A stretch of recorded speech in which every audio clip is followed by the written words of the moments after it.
Bonjour à tous, ici Xavier Andignac, révélateur de puissance intérieure.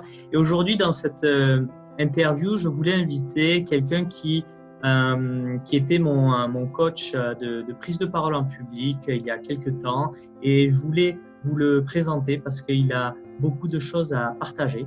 Et il a créé récemment une agence de communication 100% orale.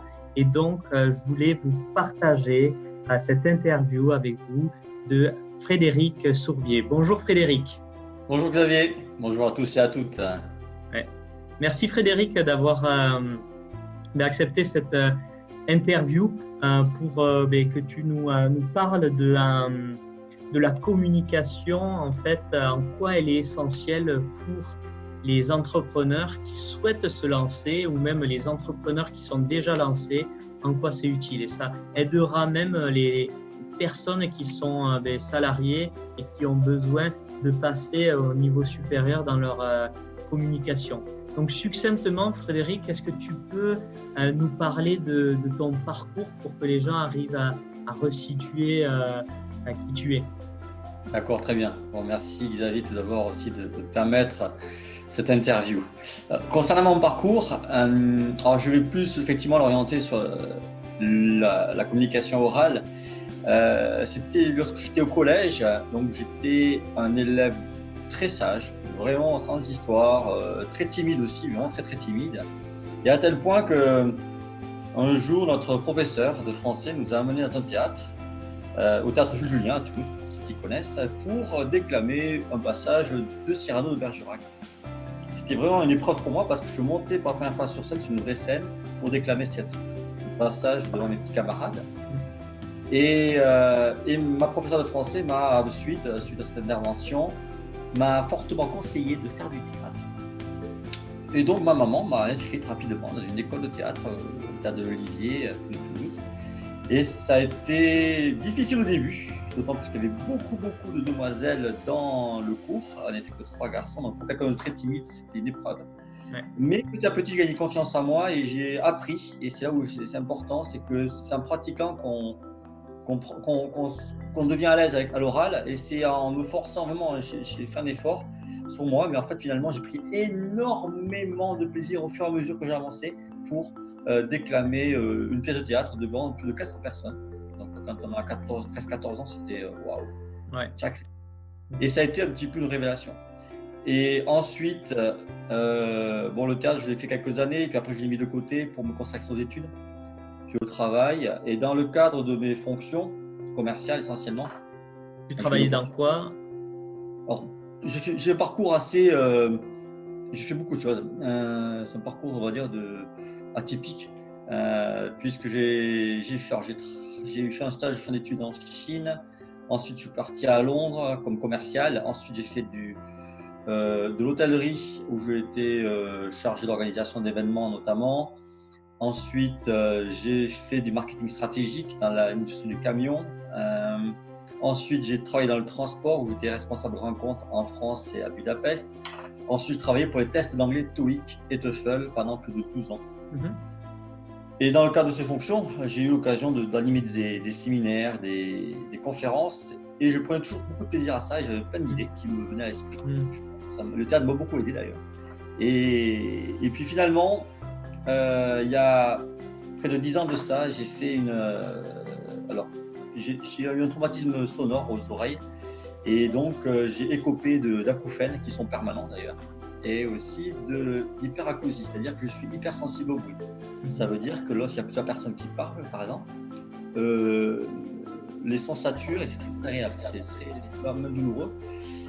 Et il y a 10 ans de ça, je me suis coupé vraiment de tout le monde, c'est-à-dire que je ne communiquais plus avec l'extérieur, je suis resté chez moi. Et finalement, ça a été un mal pour un bien, parce que c'est ce qui m'a permis de m'ouvrir vers l'extérieur. Après m'être refermé, finalement, j'ai fait beaucoup de travail sur moi, sur la sophrologie, par exemple, avec la sophrologie. Et ça m'a beaucoup aidé. Et il y a quelques années, même, je me suis revenu à faire du théâtre, via le théâtre d'improvisation. Je me suis inscrit à un club de prise de parole en public, Toastmasters. J'ai beaucoup apprécié toutes ces démarches. J'ai pris beaucoup de plaisir. Je suis passionné maintenant par le théâtre d'improvisation. Et finalement, je suis revenu à mes amours, donc la prise de parole. J'adore monter sur scène, j'adore transmettre ce que je sais faire. C'est un vrai plaisir pour moi. Et puis j'ai décidé de me lancer complètement en créant Post Toujours, qui est donc une agence de communication 100% dédiée à l'oralité, comme tu l'as dit. Ouais. Tu peux nous parler en fait de ce concept de communication 100% orale, hein. Qu'est-ce que tu entends par là? Qu'est-ce qui est différent peut-être des autres agences de communication? La différence, effectivement, elle est complètement consacrée à l'oralité. Donc, j'accompagne sur la stratégie de communication orale. Ça veut dire quoi? Par exemple, ça peut être, vous avez une conférence qui est déjà en place, vous êtes plus ou moins à l'aise à l'oral, hein, vous avez vraiment vous avez déjà eu l'occasion de prendre la parole. Je vais vous aider à mettre en scène votre conférence en fonction du message que vous voulez faire passer. Le message est important, la notion de message est importante. En fonction du message que vous voulez faire passer, comment on va s'y prendre pour que vous soyez impactant? Comment vous allez rentrer sur scène de manière impactante? En fonction du public aussi que vous avez, votre auditoire, qui est 10, 20, 50 personnes ou plus. Et ensuite, comment mener celle-ci? Donc, avec une scénarisation aussi. Comment vous allez occuper l'espace?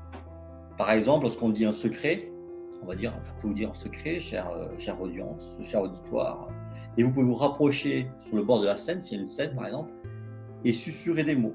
Tout ça, c'est de la mise en scène.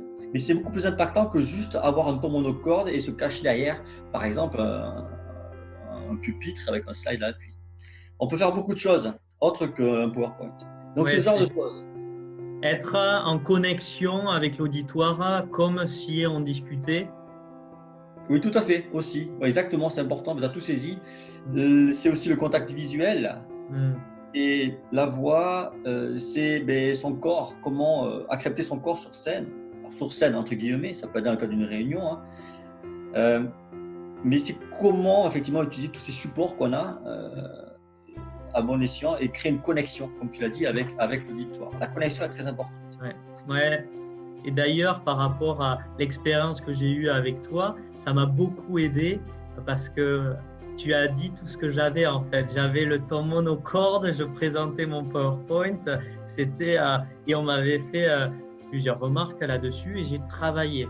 Et maintenant, en fait, je m'amuse, je me régale à animer des présentations. J'avais fait une conférence, d'être en interaction vraiment avec le public. Et j'ai remarqué que ça me fige si je ne suis pas en interaction. Donc, je provoque l'interaction et d'avoir des réactions, des petits sourires qui me mettent moi à l'aise.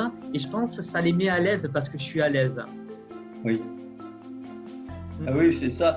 Tu as tout dit. Alors, bien sûr, parce que c'est un accord avec toi-même aussi. Hein. Voilà, tu as cette énergie et donc tu fais ce pourquoi tu es à l'aise, et comme tu es à l'aise, comment.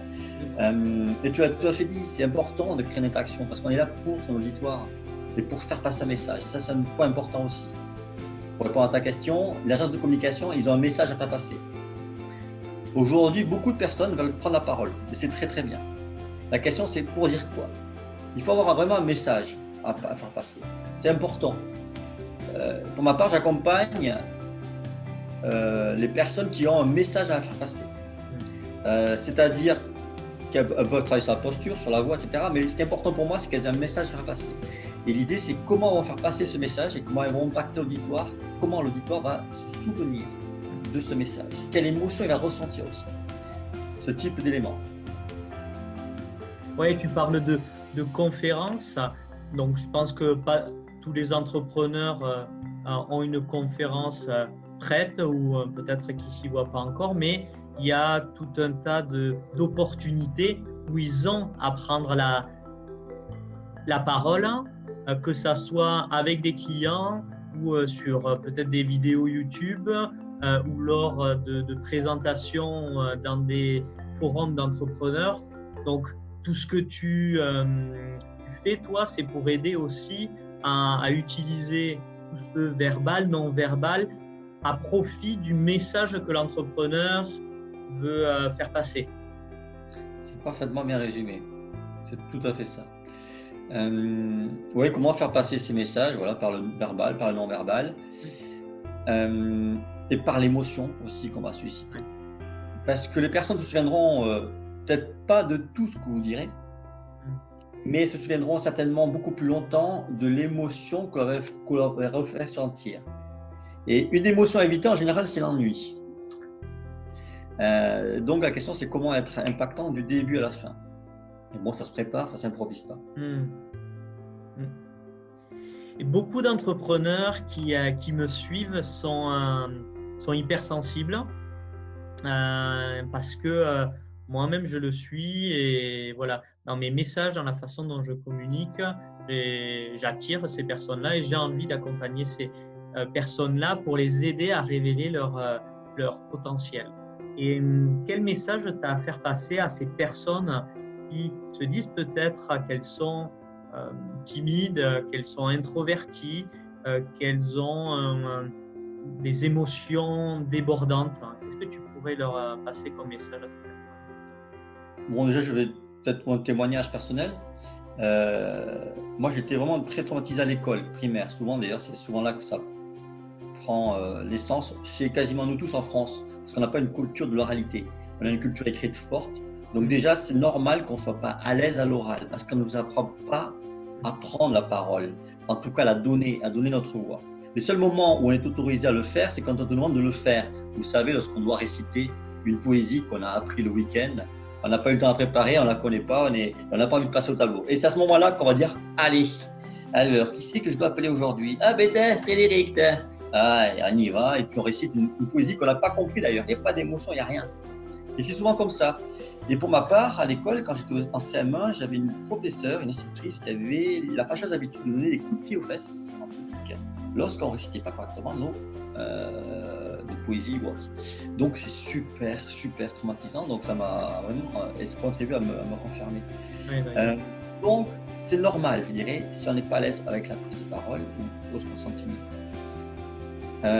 Il faut y aller tranquille.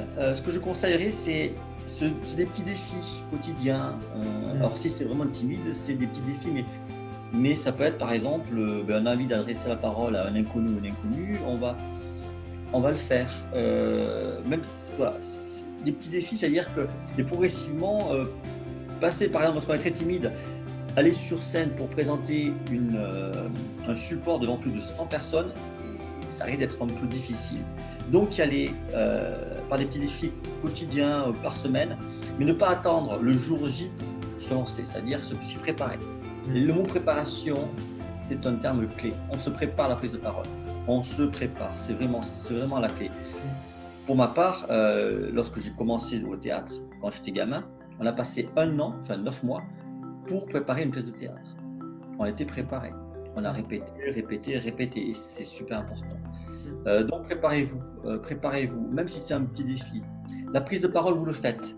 Au début, parlez de sujets qui vous tiennent à cœur.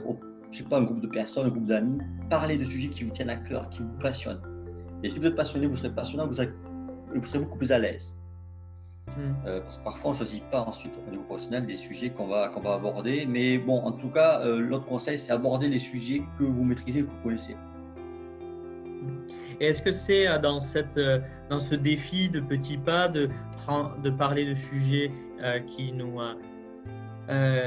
parlent, que l'on prend à cœur, est-ce que c'est essentiel aussi de ressentir ces émotions plaisantes que l'on ressent dans ce nouveau petit défi pour construire au fur et à mesure, pour se construire et prendre du plaisir et faire des défis de plus en plus challengeants? Oui, bien sûr. Oui, c'est important. C'est important de mettre en lumière la réussite. La réussite. C'est important à chaque fois de se dire, si je ne suis pas allé, par exemple, voir cet inconnu, pourquoi je ne suis pas allé? Qu'est-ce que j'ai ressenti sur ce moment-là? Et puis si je suis allé, comment je me suis senti? Super bien, tant mieux. La prochaine fois, je le referai éventuellement, et puis après, j'irai plus loin. Sur les démarches que nous faisons, c'est important, et tu as très bien dit, c'est ça, c'est le côté mettre en lumière ce qu'on a ressenti et aussi le côté positif, la satisfaction que j'en tire. Et c'est souvent un important. D'ailleurs, c'est pour ça que les personnes qui se mettent à la prise de parole, même timides, plus elles en font ensuite, plus elles se sentent à l'aise et plus elles en redemandent parce qu'elles aiment ça. C'est un vrai plaisir. Et on ne se rend pas compte, mais c'est pour ça que les Américains, ils aiment beaucoup ça, parce que des gamins, ils le font. Et après, c'est effectivement, c'est vraiment, on y va, on s'éclate. Oui, et souvent, on voit des personnes souvent qui nous impactent, qui ont, en fait, on voit le dessus de cet iceberg, la partie émergée, et on voit ces personnes qui sont impactantes, qui nous font vivre de belles émotions, et on ne voit pas, comme tu disais là, tout ce travail qu'il y a derrière. Comme tu disais, les Américains ont l'habitude de le faire peut-être depuis petit, et même si on prend des Français qui sont impactants à l'oral, on ne voit pas aussi le travail qu'il y a derrière et les petits pas qu'ils ont fait au fur et à mesure pour en arriver à ce niveau. Donc il faut se remettre à son niveau et pas se comparer au final, prendre du plaisir avec au niveau sur lequel on est, c'est ça? Oui, exactement. Et puis le risque de se comparer, c'est aussi perdre sa personnalité. Enfin, c'est juste mon point de vue. Après, c'est d'un point de vue technique. Il y a beaucoup de conférences aujourd'hui en ligne, donc on peut voir les techniques qui sont utilisées, mais il faut rester soi-même, c'est important. Ouais. Après, pardon. La parole, on l'a prise très petit. La première chose que l'on fait en sortant du ventre de sa maman, c'est crier. On pleure. Et puis après, rapidement, on va dire papa, maman, etc. Et c'est après, tais-toi, on ne parle pas à table, par exemple, ou à l'école, tu parleras. Et donc, ça met des barrières. Mais instinctivement, on est fait pour parler. Et on l'oublie. Tu as parlé de quelque chose d'important, d'être soi. Et c'est quelque chose qui est important pour moi, l'authenticité. Tu peux nous en parler de ça parce qu'on avait travaillé ça ensemble et j'avais aimé travailler ça. Oui, l'authenticité, oui, déjà c'est apprendre à se connaître soi, qu'est-ce qu'on aime bien faire. Donc c'est par rapport au discours aussi, donc il y a le fond et la forme, il y a deux choses, il y a le message et la façon de le faire passer, mais il faut être en accord avec soi-même, authentique. Donc c'est dire vraiment ce qu'on veut dire, ce qu'on souhaite dire, sur des sujets. C'est pour ça que j'insiste sur le sujet qui nous intéresse, par exemple, qu'on connaît, et la façon de le dire. Pour ma part, j'aime beaucoup le théâtre, donc je vais parfois théâtraliser mes interventions. Je peux me déguiser en écolier, par exemple, j'y vais et c'est mon environnement. Il y en a qui ne le feront pas. Ce sera très bien. C'est rester soi-même, c'est trouver qu'est-ce qui nous fait vibrer. Et ça, c'est en pratiquant qu'on le touche du doigt, on va dire, vraiment on y va, en pratiquant la prise de parole. Et on se dit, finalement, je suis plus à l'aise en faisant ça. Et puis, j'aime bien, par exemple, j'aime bien parler aux personnes directement au public. J'aime bien ça, j'ai découvert, j'aime bien parler ça. Donc, j'y vais. Et c'est moi-même, je m'éclate. Et c'est là où, finalement, et puis on se découvre soi-même, d'ailleurs, souvent dans ces cas-là. Mais ne pas éviter d'aller sur des terrains sur lesquels on ne se sent pas à l'aise. Par exemple, si on ne se sent pas à l'aise avec le contact physique, on ne va pas forcément se forcer à serrer la main aux gens de l'auditoire. J'ai vu effectivement une conférence où la personne allait saluer les personnes au premier rang en serrant la main. Pour ma part, je ne le ferai pas parce que je ne serais pas à l'aise avec ça. Oui. Mais il y en a qui le font parce qu'elles sont à l'aise avec ça. Donc voilà, c'est aussi ça, c'est faire des choses qui sont en accord avec nous-mêmes. J'espère avoir répondu à la question. Ouais, tout à fait. C'est intéressant de... Ouais. Et aujourd'hui, là, tu as ouvert cette agence de communication. Est-ce que tu aurais imaginé, quand tu étais petit, en fait, ouvrir ce type d'agence de communication basée sur l'oralité? Non, parce que l'oralité, on n'en parle pas à l'école, déjà. Non. Quand j'étais petit, je pense que je rêvais d'être pompier ou pilote d'avion, c'était pas très original, mais après, quand j'étais au collège, je rêvais d'être informaticien parce que j'adorais l'informatique. Donc, non. Ok. En fait, je veux en venir sur le fait que quand tu étais petit ou même adolescent ou même jeune adulte, tu n'imaginais pas le potentiel que tu avais à pouvoir ouvrir ce genre d'agence. Donc, en imaginant que tu vois cette vidéo dans 10 ans, qu'est-ce que tu aimerais dire en fait à toi dans 10 ans? Que j'ai bien fait de foncer et de créer Cause Toujours. Et que Fred, tu as bien fait d'y aller. Quoi qu'il arrive, hein, au moins j'ai tenté. Et ça me permet de déjà de pleinement faire ce que j'aime, Fred. Donc vas-y, hein, c'est bien, tu as fait 10 ans là, c'est cool. Tu as fait ce que tu as aimé, tu as tenté. Si tu as réussi, c'est tant mieux, c'est super. Si tu as échoué, s'il y a échec, ça a permis d'apprendre et de rebondir sur autre chose. Ok. Est-ce que tu aurais un conseil à donner aux personnes qui nous regardent sur cette prise de parole publique, sur cette communication orale plutôt? Alors, un conseil, je donnerai 2 conseils. J'en ai plusieurs conseils. Tout d'abord, se préparer, j'insiste là-dessus. Se préparer, c'est super important. Se préparer, donc le fond, la forme, enfin vraiment, c'est très important. Et vous serez beaucoup plus à l'aise le jour J si vous êtes préparé. Apprendre notamment l'introduction par cœur. Ça évite de chercher ces mots lorsqu'on monte sur scène.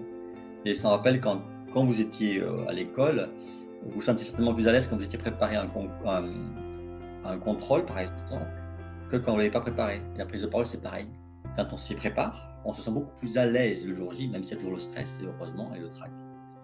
L'autre conseil, c'est, alors, pour éviter les trous, là, vous savez, les pertes de mémoire, lorsqu'on n'a pas ses notes à portée de main, c'est quelque chose que je pratique moi. Alors, je suis visuel, mais je vais essayer de donner aussi des outils pour les kinesthésiques et les personnes qui sont plus auditives. Si vous fermez les yeux, vous êtes chez vous, fermez les yeux et vous vous imaginez une pièce de votre appartement ou de votre maison. Fais l'exercice. Par exemple, votre séjour.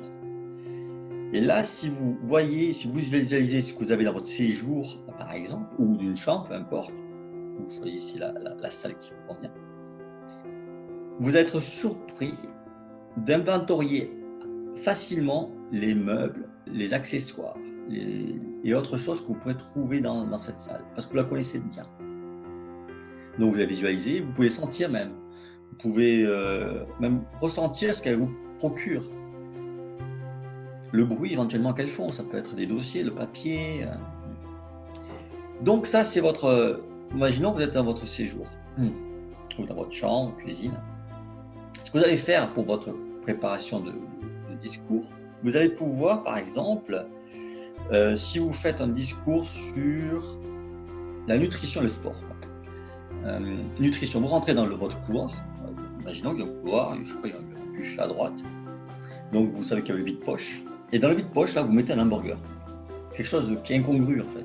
Mais il faut que les objets que vous allez mettre soient incongrus. Pourquoi un hamburger? Parce que dans votre première partie, dans votre introduction, vous allez parler de hamburger. Donc, vous allez mettre un hamburger. Donc, vous savez que dans votre introduction, vous allez parler de hamburger. Ensuite, vous allez parler des frites. Et les frites, on va les mettre, je ne sais pas moi, sur un porte-manteau. Et vous allez voir le hamburger, vous allez sentir même l'odeur du hamburger, vous allez même le toucher, qu'est-ce qui vous procure quand vous le mangez. Les frites, c'est pareil, quel bruit elles font, comment elles sont. Ensuite, vous allez imaginer par exemple l'enfant qui réclame sa malbouffe, on va dire, entre guillemets, dans le séjour, entre le séjour. Et là, vous voyez, non pas l'enfant, mais le Taz, vous savez, Taz des Warner Bros, là, le diable tasmanique qui a, c'est lui. Mais vous l'imaginez sur la table, donc il n'avait rien à faire là en fait. Mais justement, quand il n'y a rien à faire là, vous allez vous en souvenir le jour de votre conférence. Et donc là-dessus, vous enchaînez votre conférence, donc introduction, hamburger, frites, et puis vous racontez l'histoire d'un enfant, de votre enfant qui est énervé, donc vous l'imaginez sur votre table de séjour. Ensuite, la première partie, vous pouvez parler de sport. Pour parler de sport, pour structurer votre conférence, donc votre première idée clé, c'est faire du vélo. Et là, vous allez imaginer votre VTT, un VTT sur la table basse du séjour. Il n'y a rien à faire là, justement, et c'est très bien. Ensuite, vous allez parler, je ne sais pas, qu'est-ce qu'il y a comme sport, du football, vous parlez de football, donc l'importance de faire du foot. Et vous avez imaginé un ballon de foot coincé sur la chaîne IFI. Et c'est des points, des éléments qui doivent être incongrus, mais ça permet d'enregistrer mentalement les différentes parties de votre discours, les idées clés. Alors pour les concepts d'ailleurs, ça peut être par exemple quelqu'un d'énervé, ça peut être ça, ça peut être quelqu'un d'autre. On peut imaginer le temps, par exemple le temps qui tourne, ça peut être un concept, le temps ça peut être un chronomètre, par exemple qui affiche et donc ce chronomètre, vous pouvez le mettre dans un lieu. Et ça va vous permettre, en vous promenant dans les différentes salles, etc., de votre maison ou de votre appartement, de vous rappeler quelles sont les parties.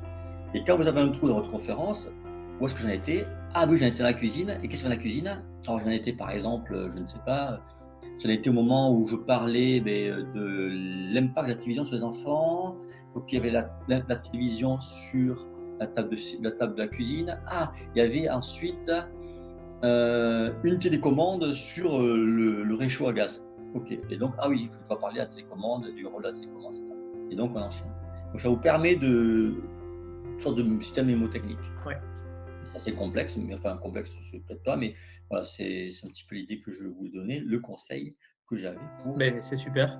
C'est super. Et ouais, ça fait appel au visuel, peut-être aussi kinesthésique parce qu'on peut ressentir en visualisant et peut-être au bruit un bruit que font les objets ouais, et les odeurs.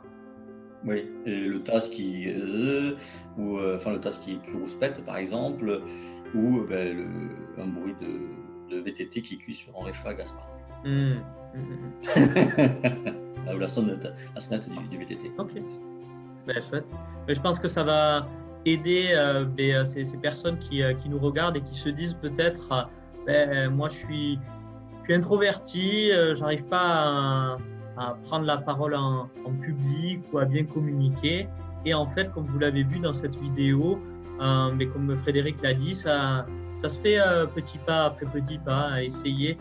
Mais comme il a dit, de faire des petits défis chaque jour. Ça peut aller du très petit défi et le faire peut-être au début dans des cercles familial ou d'amis pour être sécurisé et de plus en plus s'autoriser à évoluer et à se challenger pour, j'aime bien dire ça, pour sortir ou élargir sa zone de confort et au fur et à mesure être plus à l'aise.